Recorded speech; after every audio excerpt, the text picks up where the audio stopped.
não é somente que você pode mostrar, cada vez mais a gente considera que deveria mostrar.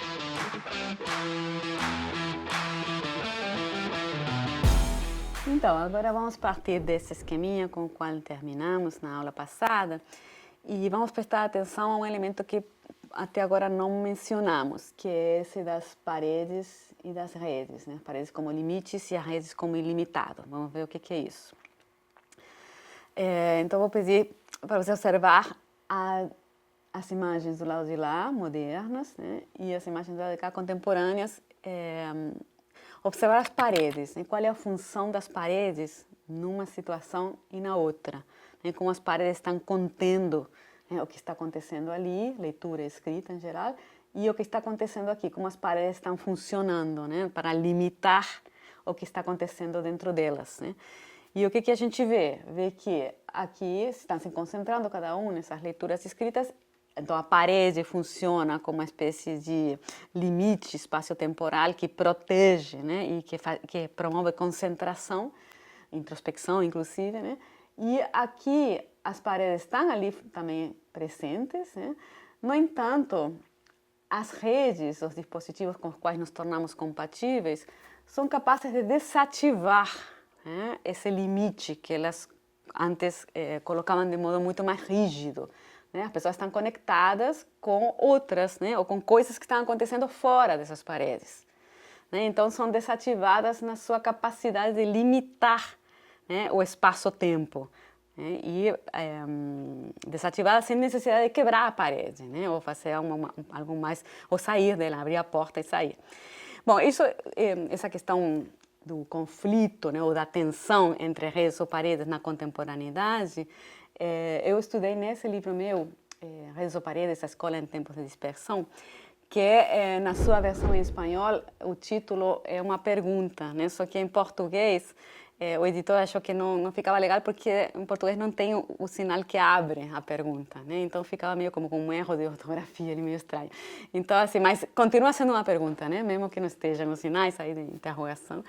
Redes ou paredes? É uma pergunta, né? Porque se questiona sobre esse conflito que está acontecendo atualmente, né? O livro é de 2012,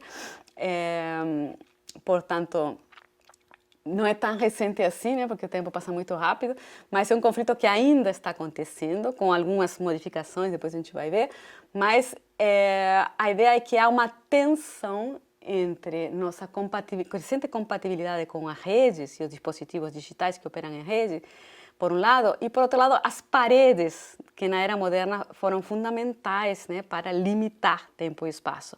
Então, a gente está operando agora nas duas lógicas, né? Por exemplo, o caso da escola, que é fundamental no meu livro, né, e que é uma instituição moderna realmente primordial, né, crucial para o projeto moderno. A escola, né, funcionava com paredes, né? As paredes eram fundamentais, né, para que ela funcionasse corretamente. Não apenas as paredes do prédio que separavam o espaço de dentro da instituição, da escola, do espaço das ruas, né, da cidade, mas também as paredes internas, né, que separavam cada sala de aula do pátio, por exemplo, do lugar onde aconteciam os esportes, e da direção e tal. Então, as paredes continham, né, o que deveria acontecer em cada espaço e definiam, né, o que deveria acontecer em cada espaço.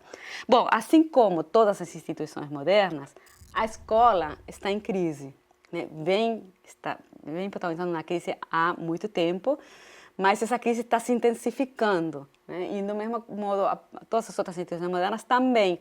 E em todas elas, as paredes são ou eram fundamentais, né, para conter o que ali dentro acontecia e separar do espaço das ruas. Né? Bom, essas paredes, todas elas estão sendo atravessadas pelas redes.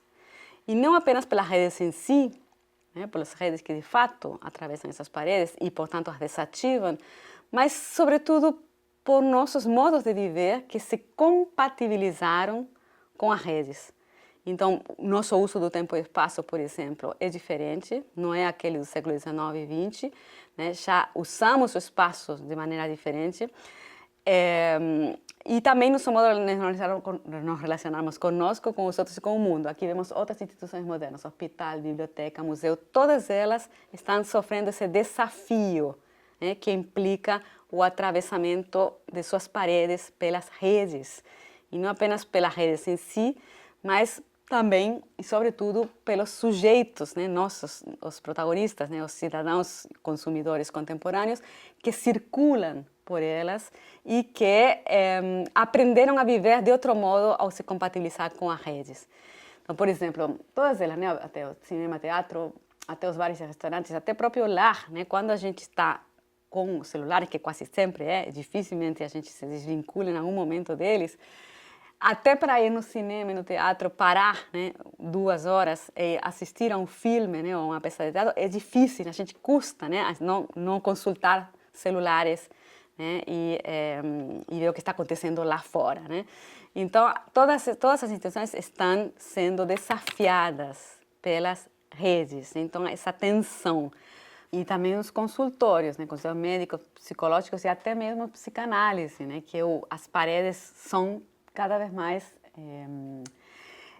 atravessadas pelas redes, né? Inclusive nesses espaços nos quais era sagrado, né, o momento de espaço-tempo exclusivo para o que estava acontecendo ali entre as pessoas presentes. Cada vez mais atravessam e aparecem outras intervenções que estão fora dessas paredes. Então, assim, em todas as instituições que remetem ao mundo moderno, todas elas, escola, fábrica, prisão, cinema, teatro, museu, biblioteca, etc., em todas elas está acontecendo, ou vem acontecendo, né, este conflito, né, esse desafio que implica nossa compatibilização com as redes e, portanto, nossa dificuldade crescente de nos adaptarmos ao espaço fechado e delimitado temporalmente, né, porque as paredes, pensem as paredes da escola, né, em todas elas, né, mas a escola particularmente, ela não apenas recorta o espaço com as paredes, né, e delimita com relação ao espaço público, mas também recorta tempo, né, começa em determinado horário e termina em outro. E dentro da jornada há também pautas horárias para fazer cada uma das atividades. Cinema, teatro também, né, sempre há um recorte de tempo e espaço bem claro, que está delimitado pelas paredes e pelas portas que se abrem e fecham. Então, essa tensão, né, entre o mundo das redes, que cada vez mais perturba a lógica das paredes em crise, né, é mais um elemento disto que estamos tentando entender, né, que é o fenômeno da nossa compatibilidade com as tecnologias digitais e com os modos de vida que elas supõem, propõem e estimulam. Então, vamos ver alguns elementos, né, desta crise das paredes a partir da nossa compatibilização com as redes, né, e suas implicações. Uma das paredes, né, que estão sendo atravessadas pelas redes são as paredes que, para a dinâmica moderna, foram cruciais, que são as paredes que separavam a esfera privada do âmbito público.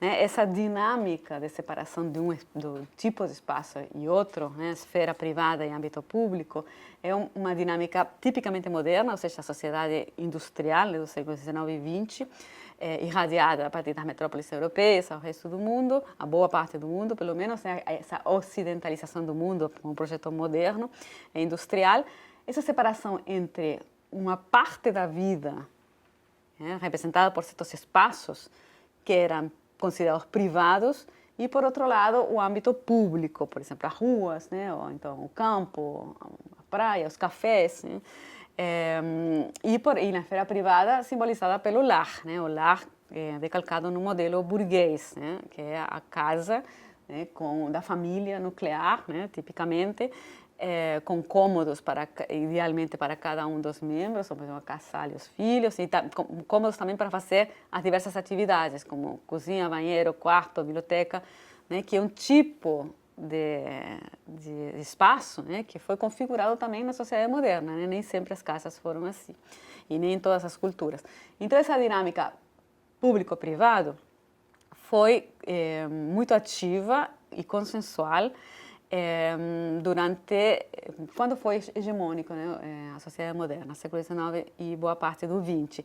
Claro que existiam transgressões, né, sobretudo a partir de motivadas e comandadas, né, por movimentos artísticos, filosóficos, né, de contestação desses limites, transgressões, né, mas funcionava de um modo bastante consensual até pouco tempo atrás, pelo menos, né, e era fundamental saber, né, o que se devia e não devia fazer em cada um desses espaços, né, certos protocolos, né, e modos de uso de coisas que era possível fazer em um espaço e permitido fazer em um espaço e que não se podia, não se devia fazer no outro.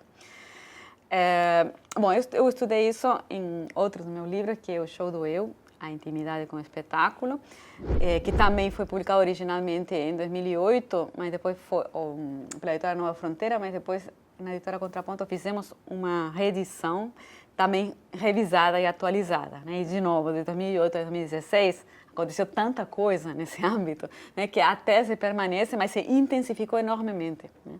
Não apenas as tecnologias foram se transformando, né, de Orkut para Instagram, Facebook e tal, mas também se aprofundou, né, se acentuou esse movimento de transformação da intimidade em espetáculo.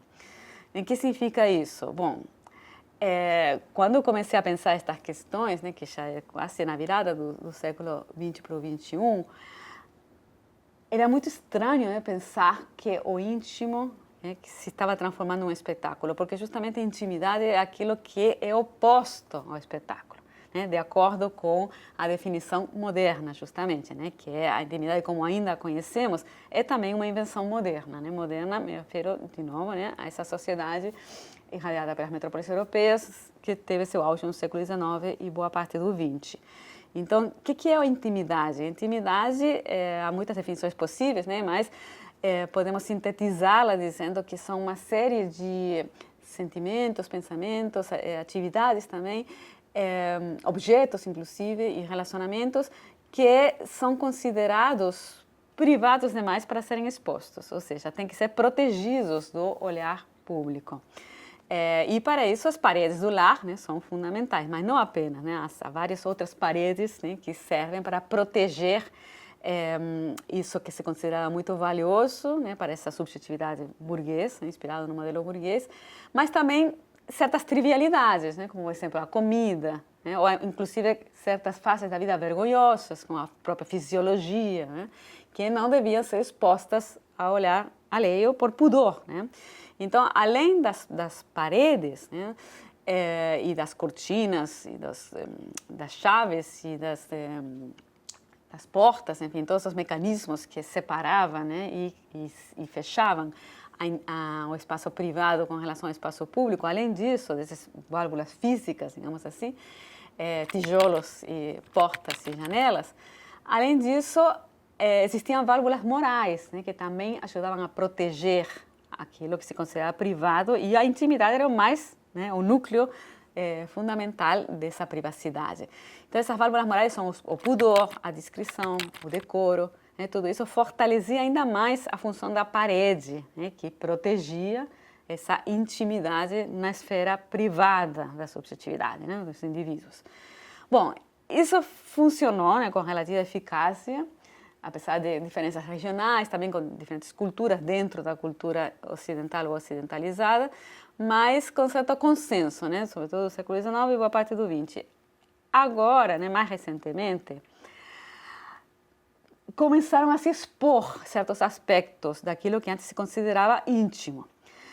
Aí eu escolhi esse neologismo extimidade para me referir a esse fenômeno, porque continuar nomeando aquela intimidade parecia uma contradição, porque justamente na própria definição de intimidade é vital, né, para essa definição, é crucial que não seja exposto.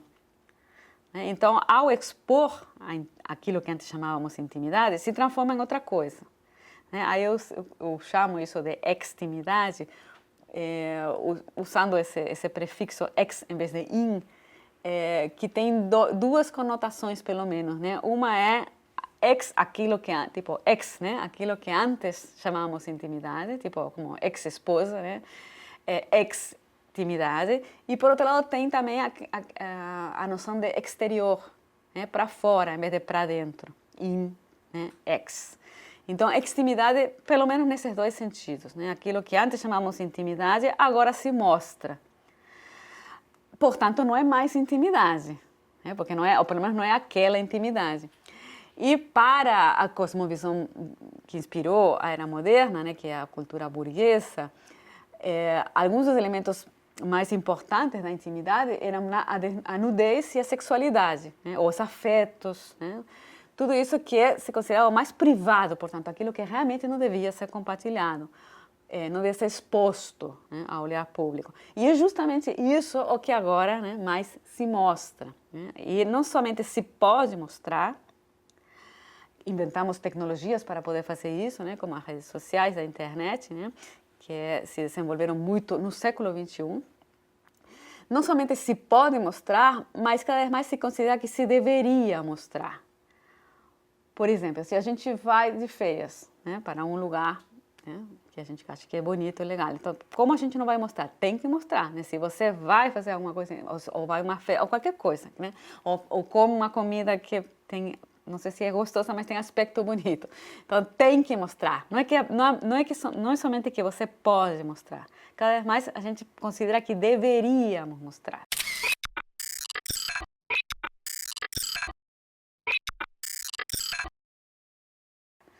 Então isso é algo muito diferente do que acontecia na cultura moderna com a intimidade, né? Que tinha que ser preservada.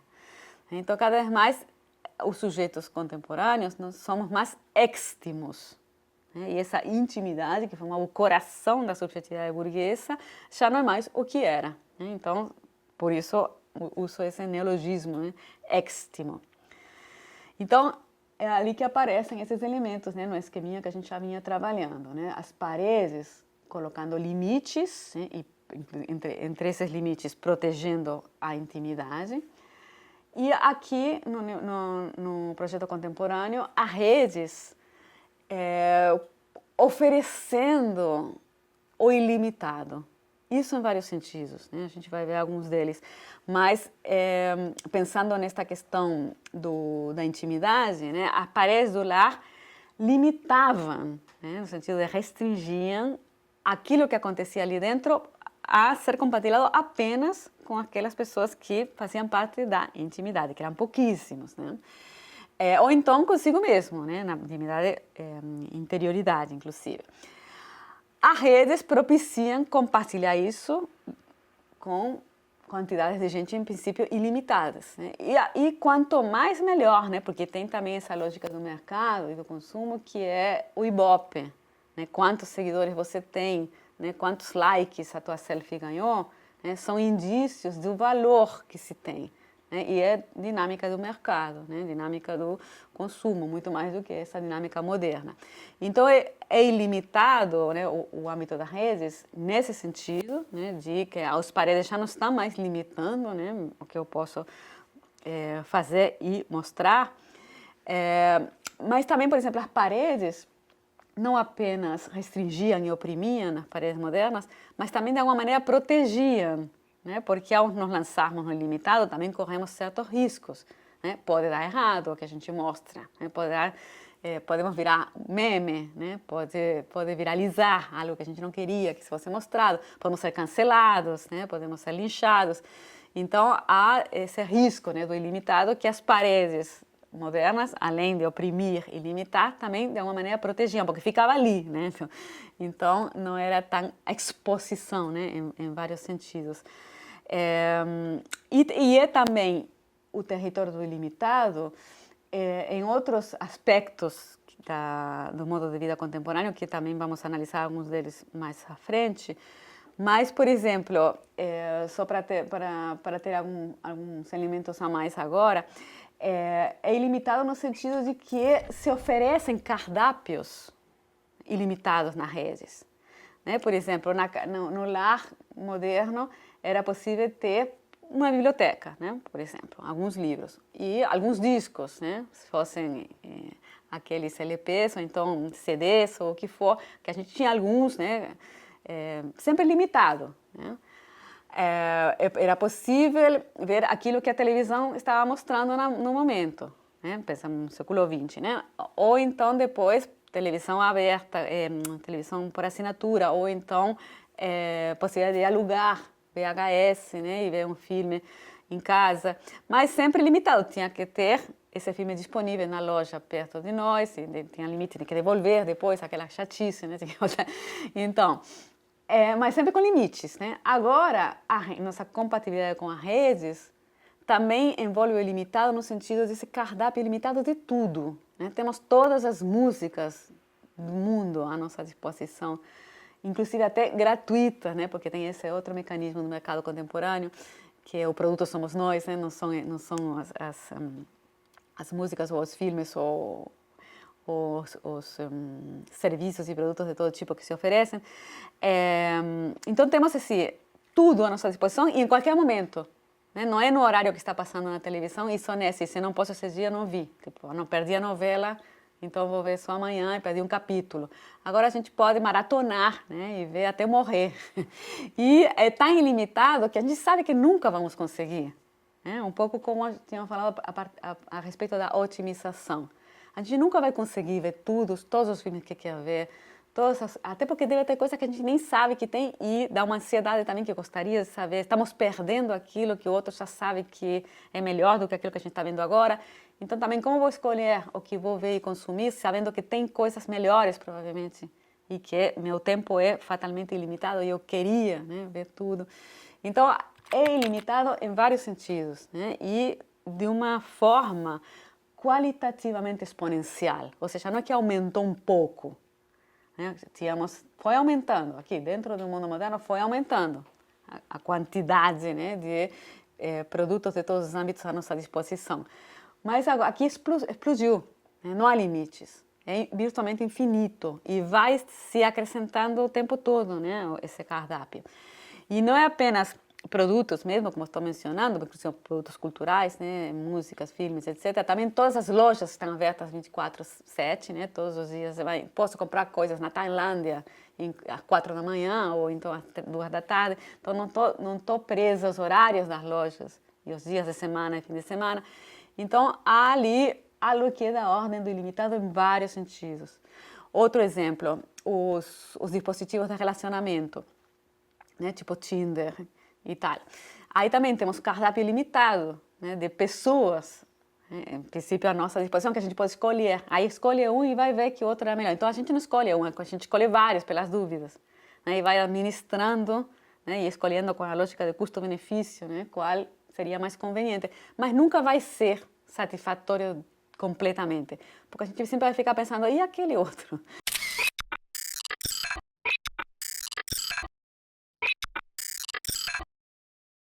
Essa é a sina do consumidor, né? O consumidor é insatisfeito por definição, não pode jamais se satisfazer, porque se ele estiver satisfeito, tudo isso desaba. Né? Tem que estar satisfeito por definição, porque assim funciona a lógica do ilimitado, então vai querer mais, né? E vai querer outras coisas. E aqui, isso é fatalmente limitado, para bem e para mal. Né? Então, assim, tinha outros problemas, né? Muitos desses problemas que eles tinham, a gente não tem mais. Outros ainda temos, né? Mas é certo também que muitos problemas que a gente tem, com essa imensa abertura do mundo, né, que tudo isso supõe, eles não tinham. Né?